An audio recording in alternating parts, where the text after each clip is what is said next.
Hi guys, so I had a lot of people asking me on how to extract an image from Cricut Design Space to your computer as a JPG file.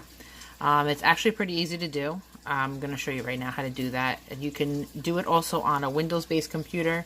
There is a tool called snipping tool, which you can use on Windows, which pretty much is the same as I'm going to show you right now on the Mac. So like I said, right now I'm using a Mac computer. So when you're in Cricut Design Space, right here in this corner, if you can see where this arrow is, there's like a little box. If you click that, it changes the grid. You're going to change it so that this way there's no grid lines. It's going to be completely white background. On your keyboard, you're going to hit Shift, Command, and the number 4. That brings up this little cursor. Looks like a compass. It has a whole bunch of different numbers that keep changing every time you move. What you're going to do is you're going to go to one corner of whichever item you want to save as a JPG file. So what you do is go right to the tippy top of that corner. You're going to left click and you're going to drag that all the way down to the bottom right corner.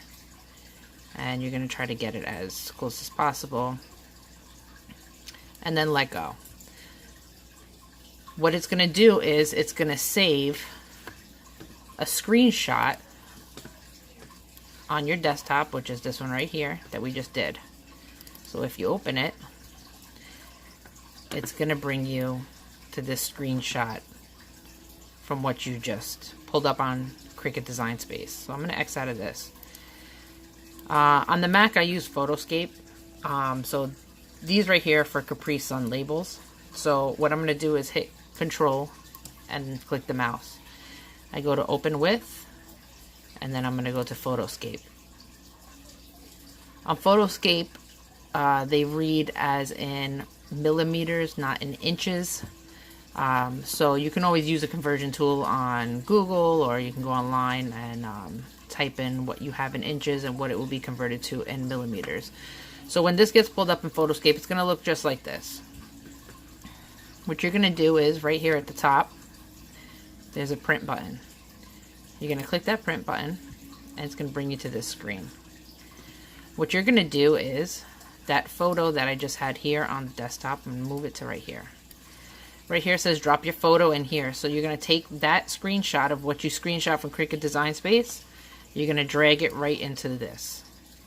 So it's going to come up with 4 boxes. It might come up with 2 boxes. It all depends on what type of size that you want it for. So here on the right side here, if you click down on this there's a drop down box, sorry, you're going to see custom.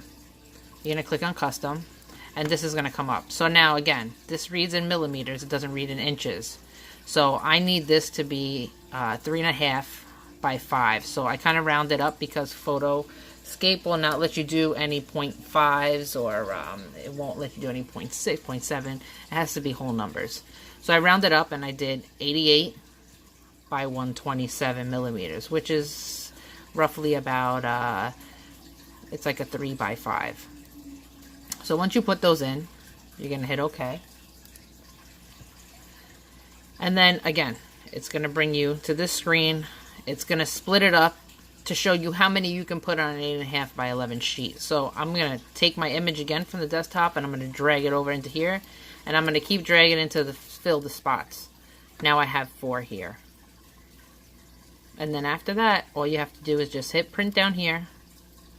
And this will, once you put the paper into your printer and hit print, it will print out. I'm not going to print it now, I'm going to hit cancel, but it will print out exactly like this, the exact same size that you will be inputting in here as well.